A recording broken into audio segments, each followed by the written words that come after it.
Ako si Eugene, isang security guard sa isang gusaling pang-opisina sa Makati. Gabi ang shift ko, kaya sanay na ako mag-isa sa tahimik at madilim na paligid. Wala akong iniisip na multo o kababalaghan. Hanggang sa may nakita ako sa CCTV na hindi ko makakalimutan.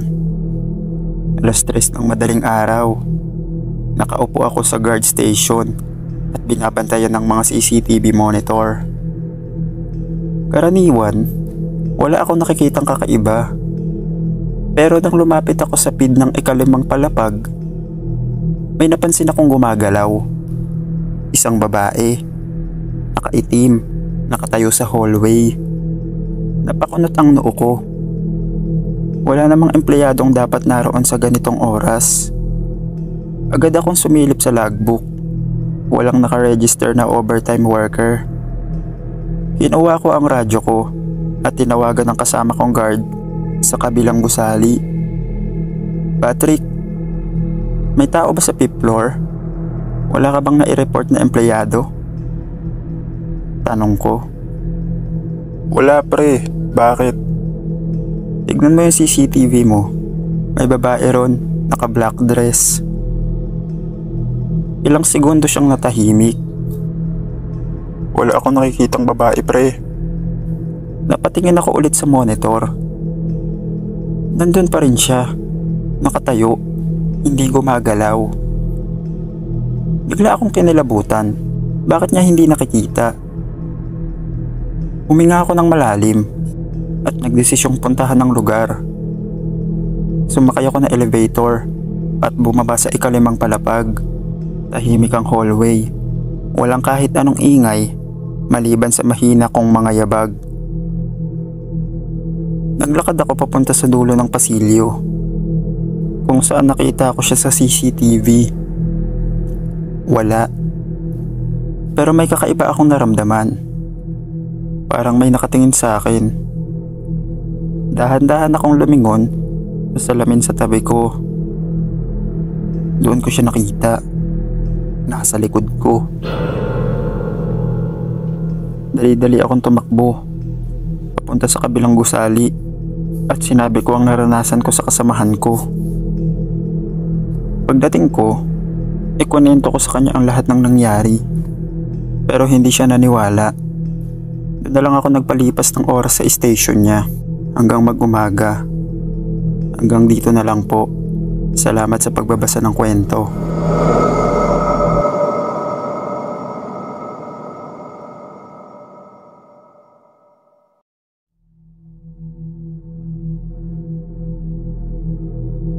Ako si Ryan, isang security guard sa isang mall. Madaling araw na, halos wala ng tao. At ang tanging tunog sa paligid ay ang pag-echo ng mga yapak ko habang nag-iikot sa basement parking. Tahimik, normal. Pero may isang gabi na nakapagpapago sa pananaw ko tungkol sa mga kwentong kababalaghan. Habang naglalakad ako sa pagitan ng mga nakaparadang sasakyan, may narinig akong mahina ngunit malinaw na tunog ng pagtakbo ng maliliit na paa. Parang sa isang bata. Napahinto ako. Bata? Dito sa ganitong oras? Bulong ko sa sarili. Sinundan ko ang tunog. Pabilis ng pabilis.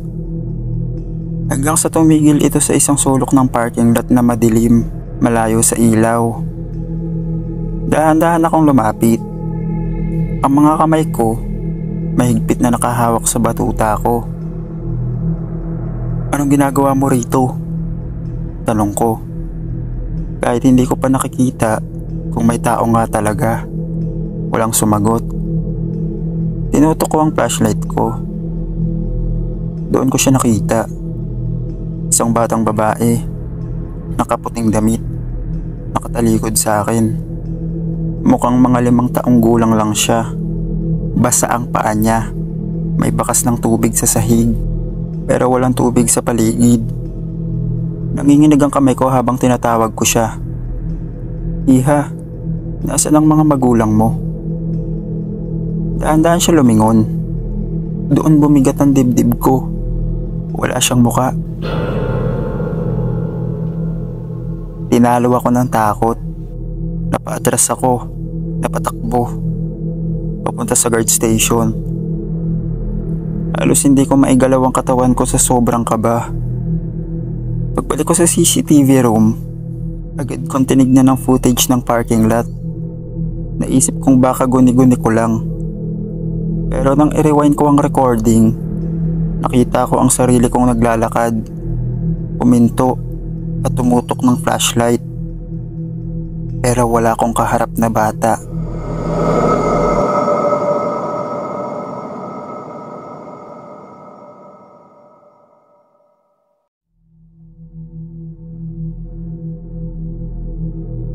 Ako si Archie, isang security guard sa isang lumang condominium. Marami ng kwentong kumakalat tungkol sa lugar na ito. May mga anino raw na dumadaan sa hallway, ay kumakatok sa pinto ng mga walang nakatira, at minsan may mga mahihinang iyak na naririnig sa hagdan. Hindi ako naniniwala sa multo, hanggang sa isang gabi, nag-iba ang pananaw ko. Alas 2 ng madaling araw, nagraronda ako sa ika-10 palapag. Tahimik ang buong gusali, maliban sa mahihinang tunog ng bentilador at mga yabag ko sa bakintab na sahig. Habang naglalakad, napansin kong bukas ang isang bintana sa dulo ng pasilyo. Hindi ko maalala kung may nakabukas kanina. Lumapit ako para isara ito. Baka kasi may pumasok na pusa o ibon.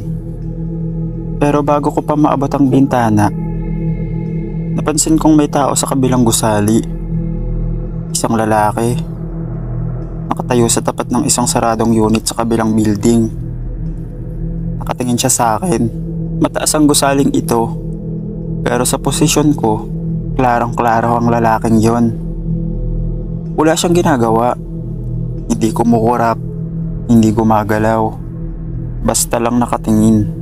Maya-maya, unti-unti siyang umiti. Dito na ako nakaramdam ng matinding kilabot. Walang ilaw sa unit na yon, pero kitang-kita ko siya sa dilim. Dali-dali kong isinara ang bintana, umakbang ako pa atras. Pero bago ko pa maabot ang hallway, narinig ko ang isang mahinang katok sa bintana. Hindi ko na tinignan kung sino yon. Mabilis akong bumaba papunta sa guard station. Nang silipin ko ulit ang kabilang gusali sa CCTV, wala namang tao roon. Pero mula noon, lagi kong nararamdaman na may nakatingin sa akin tuwing gabi.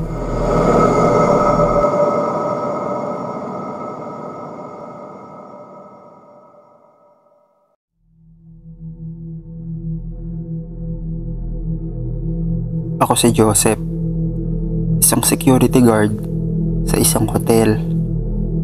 Night shift ako, kaya sanay na ako sa katahimikan at kakaibang pakiramdam sa madaling araw. Pero may isang pangyayari na hindi ko makakalimutan. Isang gabi, nagbago ang tingin ko sa lugar na binabantayan ko. Alas 2 ng madaling araw, nag-iikot ako sa lobby nang may tumunog na hudyat na bumukas ang elevator. Napatingin ako sa screen ng CCTV. May bumabang pasahero mula sa ika-7 palapag. Wala namang guest na dapat nandyan dahil undergoing ang buong floor. Sinilip ko ang monitor. May nakatayo sa loob ng elevator. Isang matangkad na lalaki. Nakayuko. Mahaba ang buhok at nakaitim. Napakunot noo ako. Sino to?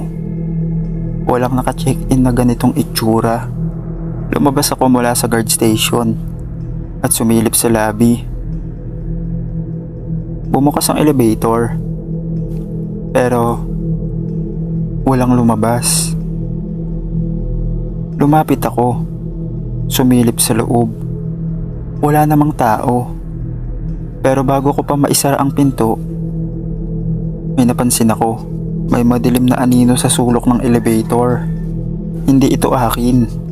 At wala namang ibang ilaw na pwedeng lumikha nito. Biglang bumigat ang hangin sa paligid ko. Napaatras ako. Pumunta sa ground floor ang elevator mag-isa. Mula noon, iniiwasan ko na sumakay sa elevator na mag-isa tuwing madaling araw. Mas lalo na kapag mula sa ikapitong palapag pababa.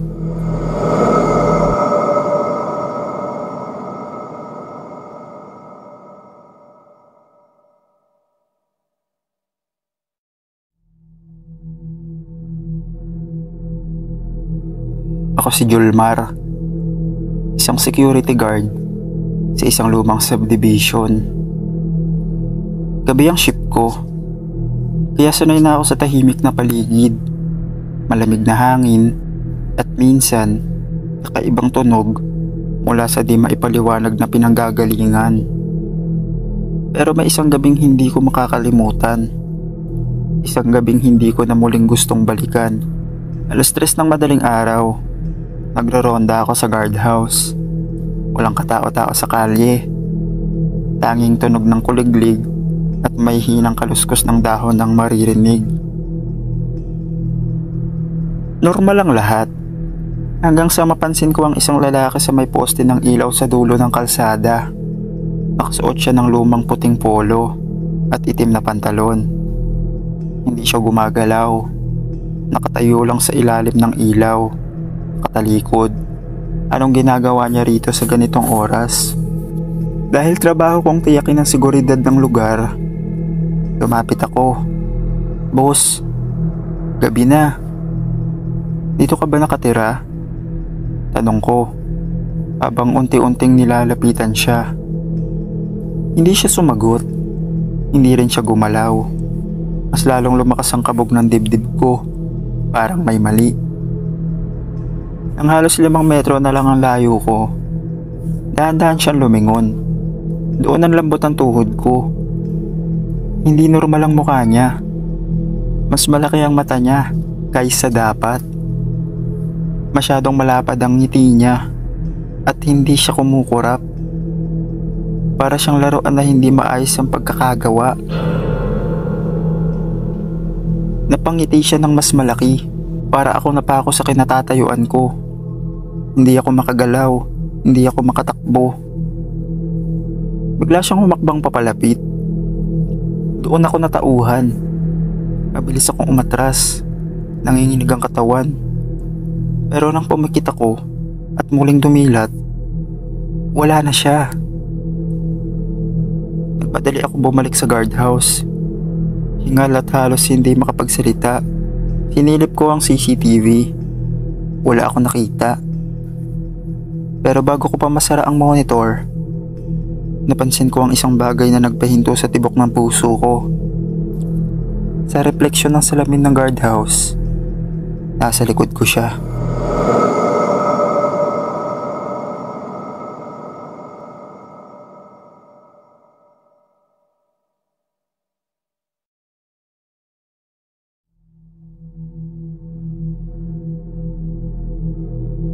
Tawagin niyo na lang akong Mang Tonyo. Isang security guard na nakadistino sa isang lumang warehouse. Marami na akong naririnig na kwento tungkol sa lugar na ito. May nagpaparamdam daw. May naririnig na boses at may nakikitang anino. Pero hindi ako madaling matakot. Hanggang isang gabi, napatunayan kong hindi lang pala chismis ang lahat. 2:00 ng madaling araw, nagroronda ako sa paligid ng warehouse. Tahimik ang paligid. Maliban sa may hinang kaluskos ng mga daga, sanay na ako sa ganito. Pero habang naglalakad ako, biglang may malakas na tunog ng mga kahunang bumagsak sa loob. Agad kong tinignan ng CCTV monitor. Walang tao, walang kahit anong galaw. Pero malinaw kong naririnig ang pagbagsak ng mga kahon. Kinabahan ako. Pero kailangan kong gawin ang aking trabaho. Dahan-dahan akong pumasok sa loob hawak ang flashlight at batuta. Pagpasok ko, nagkalat nga ang ilang kahon sa sahig. Parang may bumangga sa mga ito. Pero wala namang senyales ng kahit sinong nandyan. Habang ini-inspeksyon ko ang paligid, biglang may malamig na hangin na dumaan sa batok ko. Napahinto ako. Hindi ito normal. Dahan-dahan akong lumingon. Sa isang sulok ng warehouse, may nakita akong aninong nakatayo.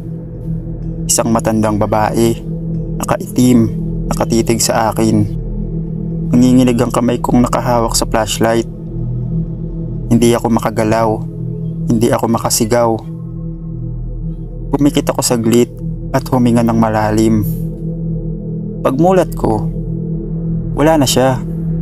Bigla akong napaatras at halos matumba sa kaba. Mabilis akong lumabas ng warehouse. Hindi na lumingon. Kinabukasan, ikwento ko ang nangyari sa isang dating empleyado ng warehouse. Sabi niya, matagal nang may nagpapakita roon. Isang babaeng trabahador na aksidenteng namatay sa loob ng maraming taon na ang nakalipas. Simula noon, tuwing 2:00 ng madaling araw, lagi kong nararamdaman ng malamig na hangin sa batok ko. At minsan, may mahihinang boses na tumatawag sa akin. Hindi ko alam kung hanggang kailan ko ito titiisin. Pero isa lang ang sigurado ko.